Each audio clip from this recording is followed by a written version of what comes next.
कहानी है मीरा नाम की एक ऐसी लड़की की जिसकी शादी के रात ही उसकी आंखों के सामने पूरे परिवार को बेरहमी से मौत के घाट उतार दिया जाता है। अभी मीरा के हाथों की मेहंदी का रंग छूटा भी नहीं था कि उसका हंसता खेलता परिवार एक पल में बिखर जाता है। जब दुश्मनों को लगता है कि घर के सारे मर्दों को मारने के बाद ये औरतें डर कर बैठ जाएंगी, तभी शुरू होता है मीरा और उसके परिवार की बाकी विधवा औरतों का एक खतरनाक और खूनी मास्टर प्लान। एक तरफ जहाँ पैसे और पावर से चूर खूंखार दुश्मन है, तो दूसरी तरफ अपने अजन्मे बच्चे और परिवार की मौत का बदला लेने के लिए किसी भी हद तक जाने को तैयार अकेली मीरा है। नकाब के पीछे का डर, रोंगटे खड़े कर देने वाला सस्पेंस और महिला शक्ति का एक ऐसा रूप जो आपने कभी देखा नहीं होगा। चलिए देख लेते हैं इस कहानी को। कहानी शुरू होती है एक घर में एक फंक्शन को दिखाते हुए, जहाँ के घर के बहू लोग सब बिजी होते हैं। घर के मुखिया और उनकी वाइफ सबको गिफ्ट्स बांट रहे हैं। उसी समय काली नाम का एक आदमी आकर इस घर के 4 मेंबर्स को एक एक करके गोली मार देता है। असल में उसने घर के सभी मर्दों को मार डाला था। चारों तरफ चीख पुकार मच जाती है। नई नवेली दुल्हन के मेहंदी रंगे हाथों पर उसके अपने हस्बैंड के खून के दाग लग चुके थे। पूरे मामले को समझने के लिए हमें पास्ट में जाना होगा।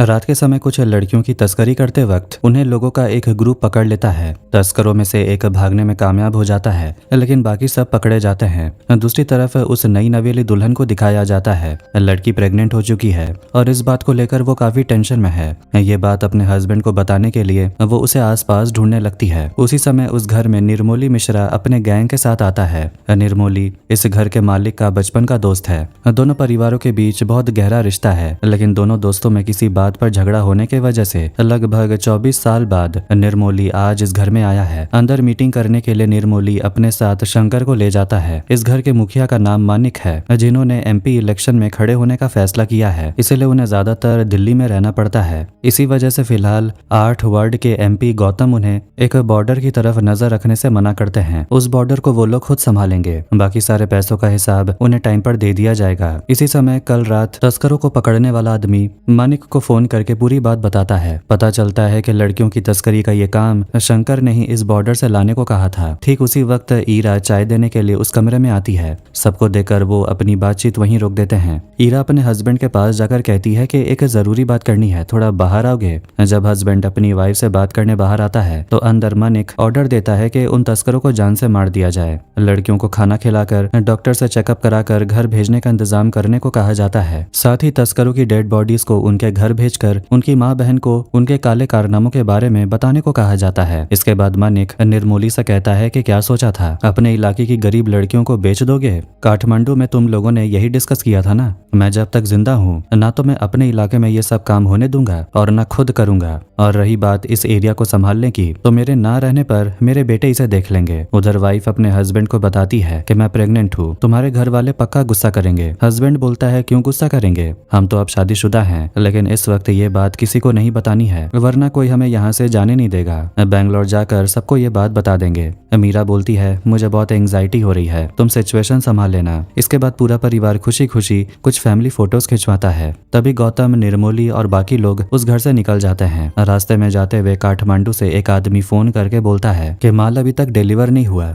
अगर अगले 1 हफ्ते में नहीं मिला तो मैं दूसरा कदम उठाने पर मजबूर हो जाऊंगा। निर्मोली समझ जाता है कि जब तक मानिक जिंदा है तब तक वो इस बॉर्डर से लड़कियों की तस्करी नहीं कर पाएगा, इसलिए वो मानिक को ही रास्ते से हटाने का फैसला करता है। उसी रात बो भात मतलब रिसेप्शन का फंक्शन शुरू होता है। मानिक बचपन से धोबी बस्ती में बड़ा हुआ है, इसीलिए आज के इस खुशी के मौके पर वो बस्ती के सभी लोगों को गिफ्ट्स बांट रहा था। असल में बस्ती के लोग किसी भी मुसीबत में मानिक को याद करते हैं, और जब मानिक साहब पर कोई मुसीबत आती है तो धोबी बस्ती के लोग मदद के लिए एक हो जाते हैं। इसके तुरंत बाद ही वहाँ गोलीबारी शुरू हो जाती है। मानिक को मार दिया जाता है और उसकी वाइफ फूट फूट कर रोने लगती है। निर्मोली बोलता है एक छोटी सी बात मानने को कहा था, उसने नहीं मानी, इसलिए आज उसका ये हाल हुआ, लेकिन मुझे पता है बहू तुम मेरी बात मानोगी। निर्मोली ने हालांकि कहा था कि अर्जुन को मत मारना क्योंकि उसे विदेश जाना था, लेकिन काली सोचता है कि पिता, चाचा और भाई के कातिल से बदला अर्जुन आगे चलकर जरूर लेगा, इसलिए वो जानबूझकर अर्जुन को भी मार देता है। वो लड़की अपने अपने हस्बैंड की मौत अपनी आंखों के सामने देखती है, पर वो कुछ कर नहीं पाती। यहाँ दुश्मनों ने औरतों को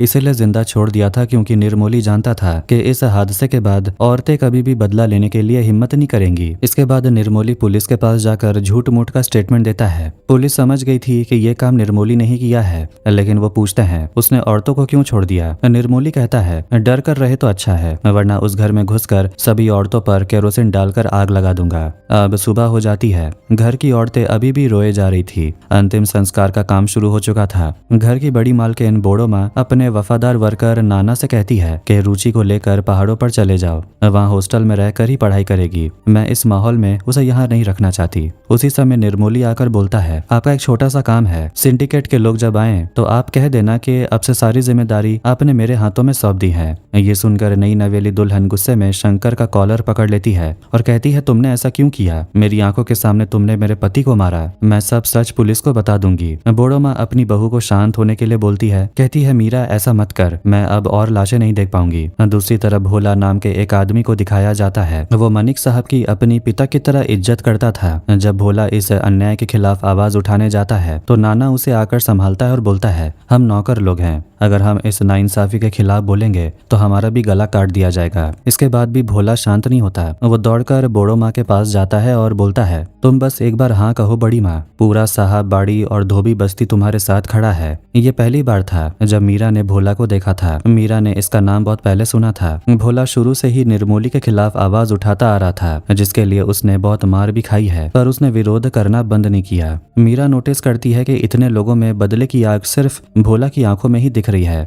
इधर गौतम बहुत गुस्से में है। बात सिर्फ मानिक को मारने की हुई थी, लेकिन परिवार के सभी मर्दों को मार दिया गया। अब साहब बाड़ी के साथ लोगों की जो हमदर्दी है वो उनकी फैमिली की औरतों को मिल जाएगी। अगर किसी भी तरह मानिक की वाइफ इलेक्शन में खड़ी हो गई तो उसे हराने की ताकत किसी में नहीं होगी। निर्मोली कहता है कि अगर मानिक को मारता तो उसके बेटे मेरे पीछे पड़ जाते हैं। इस इंसिडेंट के बाद पुलिस कुछ नहीं बोलेगी, मैं सबको संभाल लूंगा और जिस लिप्सा से लड़कियों की तस्करी की डील हुई थी उसे भी टाइम पर माल डिलीवर कर दूंगा।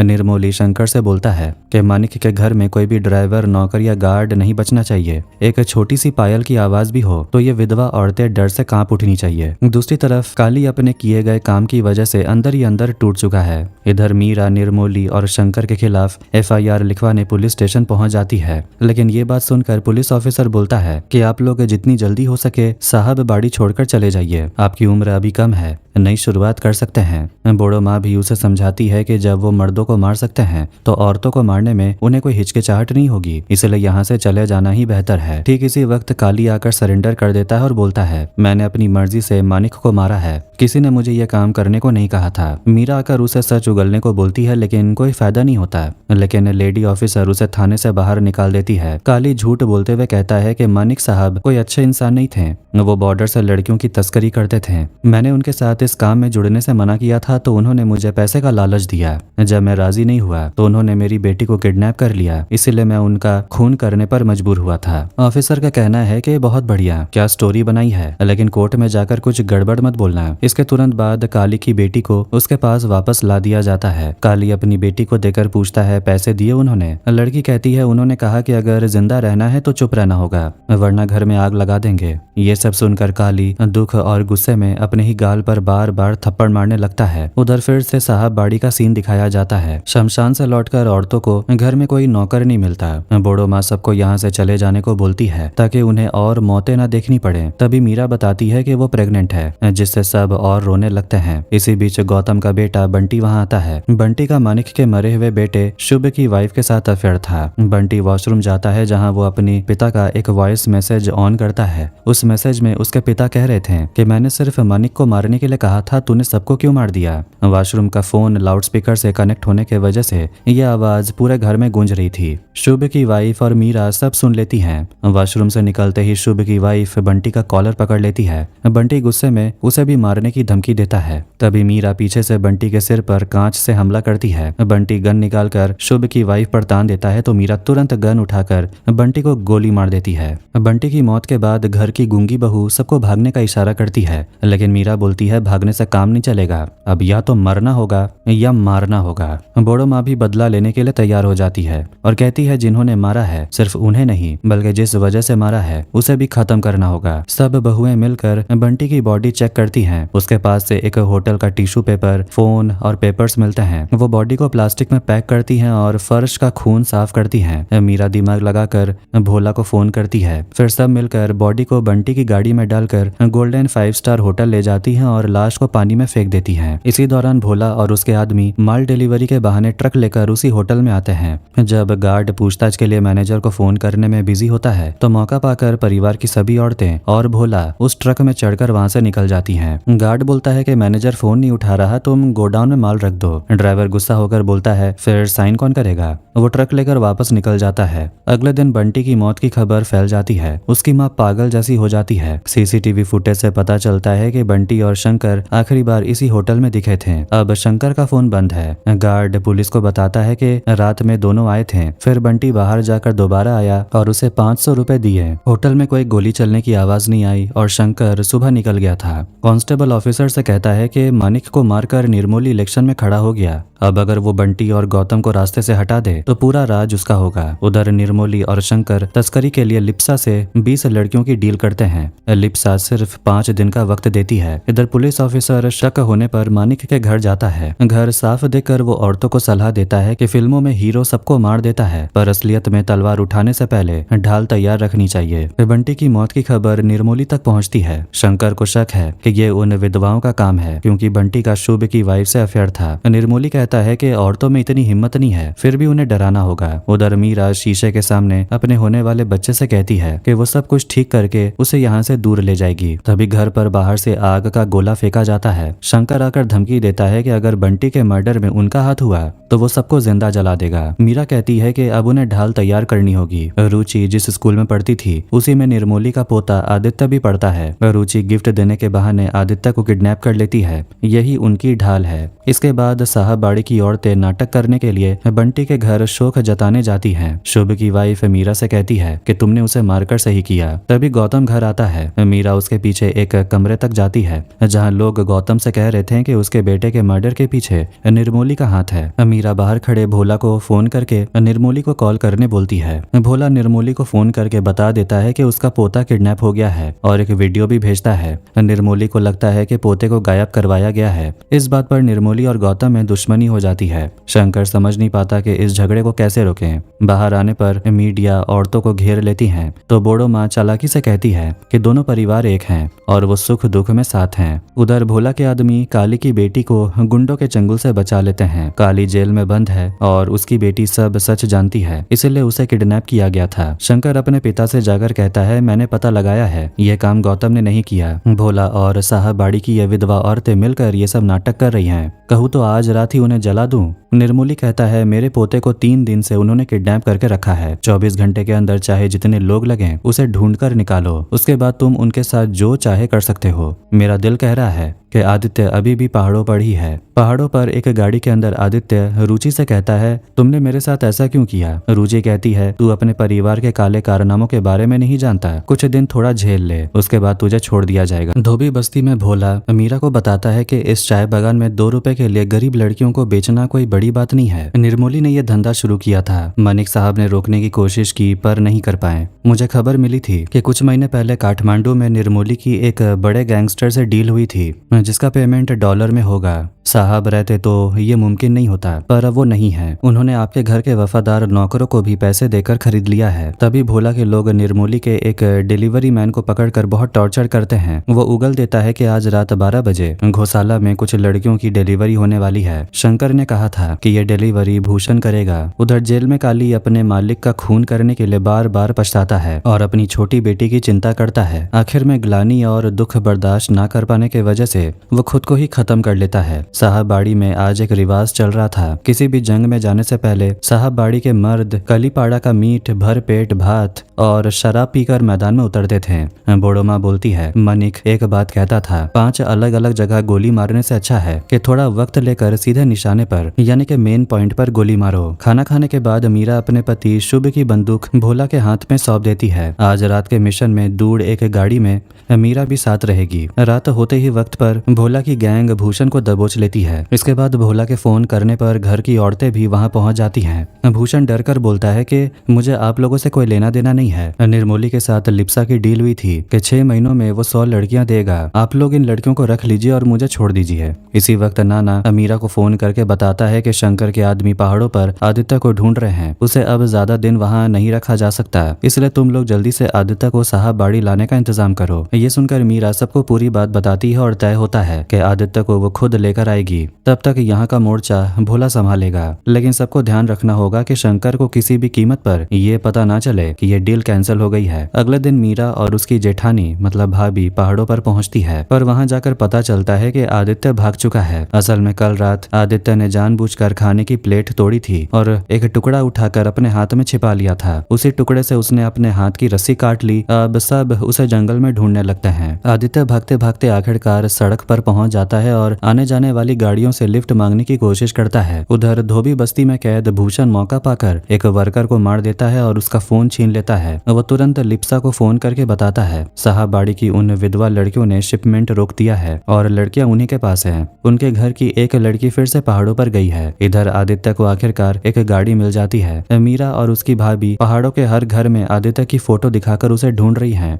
इसी बीच मीरा को फोन पर भूषण के भागने की खबर मिलती है। तभी मीरा देखती है कि शंकर भी अपनी टीम को लेकर पहाड़ों पर पहुंच चुका है। वो तुरंत अपनी भाभी छाया को अलर्ट करती है। मीरा अंदर से घबरा जाती है क्योंकि उनकी ढाल मतलब कि आदित्य अब उनके हाथ से निकल चुका है। लेकिन तभी अचानक उनकी नजर आदित्य पर पड़ती है। वो तुरंत छाया को फोन करके गाड़ी रेडी रखने को बोलती है। दूसरी तरफ निर्मोली और गौतम अपने घर पर महफिल जमाए बैठे थे। निर्मोली का सारा पैसा और प्रॉपर्टी उसी औरत लिप्सा के नाम पर है, क्योंकि उसकी अपनी बेटी और दामाद की एक कार एक्सीडेंट में पहले ही मौत हो चुकी थी। गौतम अब निर्मोली पर भरोसा नहीं करता, वो सिर्फ काम के वजह से साथ है। इसी वक्त लिप्सा फोन करके बोलती है पहले तुझे मानिक सरकार रोकता था और अब उसके घर की विधवा औरतें रोक रही हैं। एक काम कर, एडवांस के पैसों से चूड़ियां खरीद कर अपने घर में बैठ जा, मैं यहाँ का काम खुद संभाल लूंगी। ये कहकर निर्मोली अपने बेटे को फोन करके शिपमेंट ना पहुंचने पर काफी गुस्सा होता है। उधर मीरा आखिरकार आदित्य को लेकर उसे फिर से किडनैप कर लेती है। काली की डेड बॉडी घर लाने के लिए पुलिस ऑफिसर उसकी बेटी रानी से बात करने आते हैं, पर पता चलता है कि वो 3-4 दिन से गायब है। पुलिस हर थाने में उसकी फोटो भेज देती है। असल में भोला के लोग रानी को साहब बाड़ी ले आए थे, जहाँ बोड़ो माँ उसे प्यार से खाना खिलाती है। पहाड़ों वाले घर में लिप्सा अपने गैंग के साथ आदित्य को ढूंढने आती है। तभी मीरा भी आदित्य को लेकर उस जंगल वाले घर में घुसती है और बदकिस्मती से लिप्सा उसे पकड़ लेती है। लिप्सा उसे टॉर्चर करते हुए कहती है तूने मेरे आदमी की उंगली काट दी और 2 बार शिपमेंट कैंसिल कराया। मुझे अभी भी 30 लड़कियों की जरूरत है। मेरा 2 करोड़ से ऊपर का लॉस हुआ है। मीरा कहती है मेरी शादी के 1 दिन बाद मेरे पति समेत पूरे परिवार को मार दिया गया। अभी तक मेरी मेहंदी का रंग भी नहीं छूटा। अगर तूने मुझे मारा तो मैं अकेली नहीं मरूंगी, मेरे साथ मेरा अजन्मा बच्चा भी मरेगा। तेरा मुझसे ज्यादा लॉस नहीं हुआ। हमने सिर्फ 2 डिलीवरी रोकी है। अगर निर्मोली ने फिर कोशिश की तो हम फिर रोकेंगे। मुझे मारने पर मेरे लोग शिपमेंट रोक देंगे और तेरे साथ कोऑपरेट भी नहीं करेंगे। तेरा 2 करोड़ का लॉस 5 करोड़ में बदल जाएगा। लड़कियां मेरे पास हैं, मुझे 2 दिन का वक्त दे, मैं खुद डिलीवरी कर दूंगी। बाहर शंकर अपनी गैंग के साथ आता है, पर उसे देखते ही देखते मीरा एक आजाद पंछी की तरह वहां से निकल जाती है, क्योंकि लिप्सा इस डील के लिए मान गई थी। मजबूर होकर शंकर को लौटना पड़ता है, पर जंगल के रास्ते उसे रुचि दिख जाती है। वो नाना को गोली मारकर रुचि को उठा ले जाता है। ये खबर साहब बाड़ी पहुंचती है तो मीरा तुरंत छाया के साथ आदित्य को घर भेज देती है। रुचि की गूंगी माँ बेटी के किडनैप होने पर बात सुनकर रोने लगती है। शंकर रुचि को अपने घर ले आता है। उसके पिता बोलते हैं मैंने उनकी पूरी जनरेशन खत्म कर दी, अब अगली जनरेशन में सिर्फ यही लड़की बची है। इसके साथ ऐसा कुछ करो कि वो विधवा औरतें डर से कांपने लगे। उधर मीरा लिप्सा से कहती है शिपमेंट मिलते ही मुझे मेरे पूरे पैसे चाहिए। लिप्सा मान जाती है। फिर मीरा भोला से कहती है अब पूरा खेल आपके हाथ में है। साहबाड़ी में अपनी बेटी का कोई अता पता ना पाकर गूंगी माँ पागल जैसी हो जाती है। मीरा उसे शांत करते हुए कहती है मैं रुचि को वापस लाऊंगी, जब तक आदित्य हमारे पास है वो उसे नुकसान नहीं पहुंचाएंगे। तभी वहाँ निर्मोली आता है। वो बूढ़ो माँ के सामने घुटनों पर बैठकर बोलता है, मैंने जो किया उसका मुझे भी बुरा लगा था, पर तुम लोगों ने तो मेरी तरह ही काम शुरू कर दिया। जिस काम के लिए मानिक ने मुझे रोका था वही काम तुम लोग कर रहे हो। बूढ़ो माँ पूछती है, मतलब? निर्मोली कहता है, आपको कुछ नहीं पता, मुझे लगा आप जानती तो ऐसा ना होता। आपकी बहू ने लड़की तस्करी का टेंडर लिया है। मुझे तो शंकर और गौतम ने कहा था कि रुचि को गाड़ी से बांधकर घसीटते हुए इस घर में लाओ और सबको मार कर मेरे पोते को ले आओ, पर मैं इस धंधे में अब और नहीं हूँ। अपने पोते के लिए मुझे जहाँ बुलाया जाएगा मैं खाली हाथ भी वहाँ आ जाऊंगा। बूढ़ो माँ कहती है, मैं कल जगह तय करके तुम्हें बता दूंगी। निर्मोली के जाने के बाद बूढ़ो माँ अपनी बहू से बोलती है कि तुम आखिर ये क्या कर रही हो? मीरा बोलती है, जो करना होगा करूंगी, जितना नीचे गिरना होगा गिरूंगी। आपकी तरह नीति पकड़कर बैठ गई तो वो घर में घुसकर मार देंगे। माँ कहती है, मानिक सरकार यहाँ की भलाई चाहते थे, उन्होंने हमारे परिवार की लड़कियों को बिकने नहीं दिया। और तुम? मीरा कहती है, मानिक सरकार अब जिंदा नहीं है, उन्होंने हाथ जोड़कर अपना पोता वापस मांगा और आप भी रुचि को वापस पाने की उम्मीद में मान गई। बूढ़ो माँ कहती है, ये मेरा घर है और यहाँ वही होगा जो मैं कहूंगी। दूसरी तरफ भोला बहुत गुस्से में है, क्योंकि जब मीरा लिप्सा से बात कर रही थी तब भोला के कुछ कहने पर लिप्सा ने कहा था कि नौकर होकर मालिकों के बीच में बोलने की जरूरत नहीं है। इस बात पर मीरा ने कोई जवाब नहीं दिया, इसी वजह से भोला उसे चिढ़ा हुआ था। अब रात में दोनों पार्टी एक कारखाने में किडनैप किए गए लोगों को एक्सचेंज करने पहुंचती है। तभी भोला अपने गैंग के साथ गन तानकर आदित्य को लेकर निकल जाता है। रास्ते में वो निर्मोली को फोन करके बोलता है, अब तेरे साथ मेरा खेल होगा, एकदम आमने सामने। अब बीच में वो विधवा औरतें नहीं होंगी, तू अब उन्हें जान से मारे या जो करे, मुझे उससे कोई मतलब नहीं। मीरा समझ जाती है कि शंकर की गोलियों से अब उन्हें कोई नहीं बचा सकता। तभी एक एक करके सबको मार दिया जाता है। अब मीरा की बारी आती है। जैसे ही गोली चलती है मीरा की आंखें खुल जाती हैं। वो एक सपना देख रही थी, असल में उन सबको बांध कर रखा गया था। अगली सुबह भोला आदित्य के साथ एक वीडियो बनाकर निर्मोली को भेजता है। कारखाने में निर्मोली के बुलाने पर पुलिस ऑफिसर आता है और निर्मोली उसे सब सच बता देता है। विधवा औरतों को एक कमरे में बंद रखा गया था। गौतम बार बार कहता है कि पहले इन औरतों को मार देते हैं फिर भोला को देखेंगे, पर निर्मोली कहता है, पहले मुझे मेरा पोता वापस चाहिए। पुलिस ऑफिसर बोलता है, धोबी बस्ती में जबरदस्ती नहीं घुस सकते, इससे आपके पोते को खतरा होगा, इसलिए इन विधवाओं से बात करके भोला को बाहर निकलवाना होगा। आखिरकार औरतें ही तो हैं, इनका इस्तेमाल करने में फायदा ही तो होगा। गौतम मौका पाकर चारों विधवाओं के पास जाता है और उन पर गन तान देता है। तभी बाकी लोग आकर उसे रोकते हैं। वो असल में अपने बेटे की मौत का बदला लेने आया था। सुबह जाने से पहले पुलिस ऑफिसर उन चारों से कहता है, मैंने पहले ही वार्न किया था, मैदान में उतरना हो तो जीतना होगा या मरना होगा। अब तुम्हारी मौत पक्की है, पर फिर भी एक मौका है, अगर भोला की कोई कमजोरी बता सको तो अपनी जान बचा पाओगी। मीरा को याद आता है और वो कहती है, इस दुनिया में भोला सिर्फ नाना को अपने पिता की तरह इज्जत और प्यार करता है। अगर नाना आपके पास है तो भोला खुद आपके पास आ जाएगा। ये सुनते ही हॉस्पिटल से नाना को उठाने का इंतजाम किया जाता है। इधर लड़कियों की तस्करी की डील पूरी हो चुकी है और सारा पैसा भोला के अकाउंट में आ गया है। इसी वक्त भोला नाना का हालचाल जानने हॉस्पिटल जाता है और वो उसे कहीं नहीं मिलते हैं। शंकर फोन करके किडनैपिंग की पूरी बात बताता है और वीडियो फुटेज भी भेज देता है। मजबूर होकर भोला आदित्य को लेकर कारखाने में आता है। इसके बाद वो एक दूसरे के मेंबर्स को हैंडओवर करते हैं। अब निर्मोली के आदमी भोला को खत्म करने के लिए आगे बढ़ते हैं तो भोला कहता है, गाड़ी में पैसा रखा है, ले जाओ। बस निर्मोली के आदमी पैसा देखते ही पलक झपकते ही अपनी पार्टी बदलकर भोला के गैंग में शामिल हो जाते हैं। अंदर से ये सब सुनकर मीरा धीरे से मुस्कुरा उठती है। असल में ये सारा प्लान मीरा का ही था। लड़कियों की डिलीवरी किए बिना तो पैसे हाथ में नहीं आता और बिना पैसे के निर्मोली के आदमियों को खरीदा नहीं जा सकता था। भोला ने पहले कहा था, मैं समझ गया, पैसा मिलने तक उनके लिए मेन दुश्मन मैं बनकर उनका टाइम वेस्ट करूंगा। इस बीच अगर उन्होंने आप लोगों को मार दिया तब क्या करेंगी? मीरा ने कहा था, ऐसा पॉसिबल नहीं है, क्योंकि तुम जब धोबी बस्ती में घुसोगे तो तुम्हें बाहर निकालने के रास्ते के तौर पर वो हमारा ही इस्तेमाल करेंगे। और उनके दिमाग के हिसाब से ठीक वैसा ही हुआ। असल में शंकर और निर्मोली को लग रहा था कि उन्होंने भोला को जाल में फंसा लिया है, पर तब तक पैसा अकाउंट में आने के वजह से भोला ने उनके ही आदमियों को खरीद लिया। भोला ने निर्मोली के पैसों से दुगना पैसा उसके आदमियों को पहले ही ऑफर कर दिया था और बाद में ये काम बहुत आसानी से हो गया। वह विधवा औरतें अब सिर उठाकर रानियों की तरह बाहर निकलती हैं। मीरा के कहने पर आदित्य और रुचि को उस जगह से हटा दिया जाता है। मीरा शंकर के पास जाकर बोलती है, तुझे मारने के लिए मेरा यहाँ रहना जरूरी नहीं था, पर तू मरेगा और मैं अपनी आंखों से देखूंगी। ये बोलते ही भोला शंकर शंकर को गोली मार देता है। गौतम गुस्से में पुलिस ऑफिसर को गाली देकर बोलता है, कुछ ऐसा करो जिससे ये गेम पलट जाए। इस बार पुलिस ऑफिसर गाली देकर उसके गाल पर एक जोरदार थप्पड़ मारता है और कहता है, मेरा ये शौक कितने दिनों से था। फ्लैशबैक में दिखाया जाता है कि मीरा ने जो कहा था अब पूरा खेल आपके हाथ में है, वो बात असल में उसने उसी पुलिस ऑफिसर को कहा था। ये ऑफिसर पहले से ही एक ईमानदार ऑफिसर था, पर बुराई के राज में अकेले उसके लिए इंसाफ करना नामुमकिन था। इसकी वजह से वो हमेशा चुप रहता था। ऑफिसर के दिल में काली की बेटी के लिए प्यार और ममता भी थी। उस दिन लड़कियों की तस्करी होने से पहले ही उन्हें आजाद कर दिया गया था। मीरा गौतम के पास जाकर बोलती है, अब आपके पास दो ऑप्शन है, पहला शंकर और निर्मोली के मर्डर के इल्जाम में जेल जाना, और दूसरा वो दोनों जहाँ चले गए हैं आप भी वहीं चले जाइए, चॉइस आपकी है।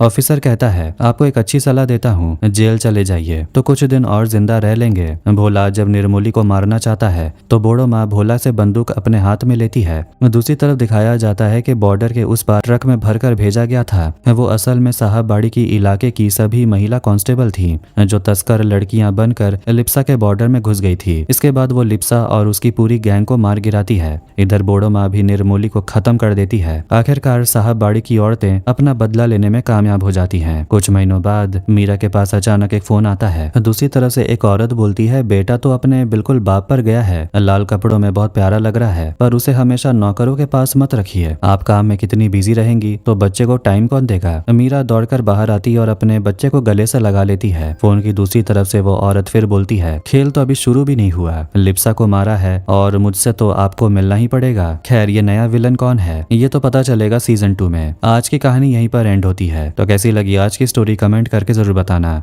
वीडियो पसंद आया तो वीडियो को लाइक कर दे, चैनल को भी सब्सक्राइब कर दें। मिलते हैं नेक्स्ट वीडियो में। Take care.